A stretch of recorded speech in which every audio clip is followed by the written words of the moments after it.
does have a tendency to pop everywhere. That's why it's always important to color coordinate your outfit with what you're cooking. So if you get a splatter, it doesn't matter.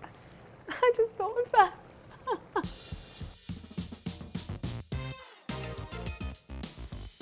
Hi, I'm Yasmin Khan, and I'm the author of Zaitoun and the Saffron Tales. Today, we're going to be making a regional specialty from the north of Iran called babishka. Babishka! This is a really incredible beef and tomato ragu, and it just has some eggs smashed through it. You would eat this with rice, or you can serve it with flatbread. It's a dish that's really, really regional to Gilan, the bit of Iran where my family are from, and famously, in our household, it was the only dish that my granddad knew how to make. So, I'll just get cracking. We're gonna start with one onion, one medium white onion. We're gonna poach the beef and the onions in some water. It changes the consistency of the finished thing. I'm not a trained chef, so as you'll see, my knife skills aren't, that great. I met up with a friend of mine last night for a drink, but I'm like over from London, I'm in New York. Manhattans are very strong. I'm also, for my sins, a little bit hungover. What is this? I already have kind of made a mess of it.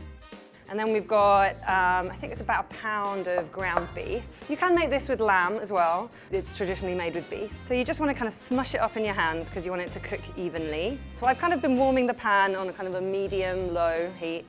And then I'm going to grab a spoon and I'm just going to try and kind of smush, which is the technical term, the beef down in with the water. Let this simmer for about 20 minutes. It's quite important not to add any acidity until the onions have softened, because adding tomatoes anytime to onions while they're cooking will keep them hard, and it's the same here. So while the beef is doing its beautiful thing, we're gonna skin these tomatoes. Now, you can just put them in chopped and with their skins on, but the tomato skin isn't digestible, and it also kind of leaves these little kind of funny, streaks in a dish. What I like to do if I want to skin a tomato is I just score it at the top and at the bottom, and I just drop it in some freshly boiled water. You can just do that for about a minute until the skins magically peel off.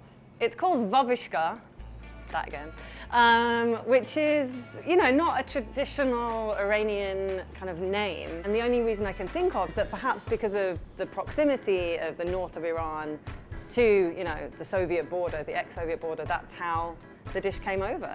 So these look like they're done.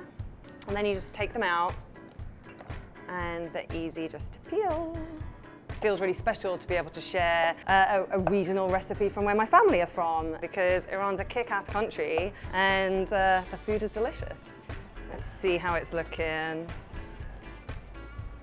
Okay, so you can see that it just kind of melts in my fingers, and that's the consistency you're looking for. I think with recipes, it's always really important to always go with consistency and smell and look as opposed to timings, because everybody's pan's going to be different, everyone's hob's going to be different. So even though recipe books always kind of give you a timing, you've always got to go with what looks best for you. I always think what you lose in fat, you lose in taste.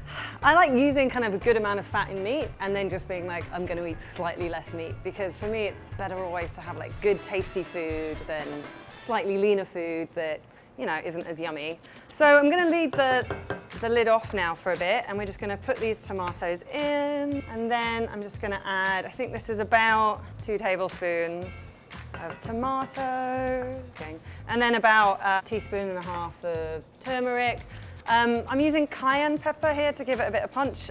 Generous with the salt and some black pepper. So that's it. It's very few ingredients. I'm just going to give this all a nice mix. I'm just going to leave the lid off because I want the water to evaporate a little bit. So I'm just going to turn the heat down. Okay, so we're going to let this simmer, but what I'm going to do now is add a bit of oil. Oh, doesn't that look gorgeous? So again, I always advise people when you're cooking to taste the seasoning, at the beginning, in the middle, and at the end, and not just to season right at the end. You just want to be tasting all the way through. Lid on. So now we're just going to wait another 10-15 minutes for the tomatoes to cook down. And now we wait, Wait for it to reduce. I can show you my grandma who taught me how to make this. Look, here she is. Me and my grandma in northern Iran. All right, let's have a look. So this looks good. It's got that ragu consistency. So what I'm gonna do now is I'm gonna whack up the heat. I'm just gonna reduce the sauce a bit. I'm just gonna finely chop some scallions, as I believe they're called in the USA. We call them spring onions. You could also use chives, I guess. The onions are nice to finish. This looks good. So now we're gonna add eggs. Room temperature eggs are fine. Gonna crack one. Just gonna take like whatever cooking utensil I'm working with and I'm gonna break the yolks. There you go, like streak them. You don't want to scramble it because like what works well in this dish is kind of the chunks. So that's it. I'm gonna come back to that. Traditionally, you would eat this with rice or you can serve it with flatbread. These are just like a little lavash type bread. Just go with whichever carb you're comfortable with. So the eggs are just set. I'm just gonna serve this straight out the pan. Some black pepper. You know how I feel about oil, so I'm just gonna finish it with a little drizzle. Look at that. So I'm just gonna scoop some up with some flatbreads. Recipe also in the Saffron Tales. But you can also serve it with rice and some yogurt, or yogurt, as you guys call it. Whoa. What is happening? Okay.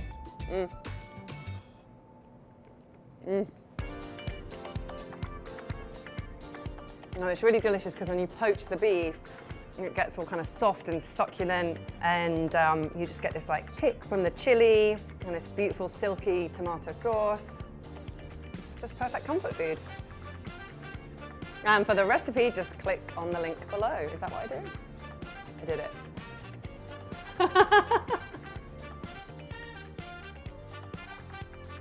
I'm just gonna take this away.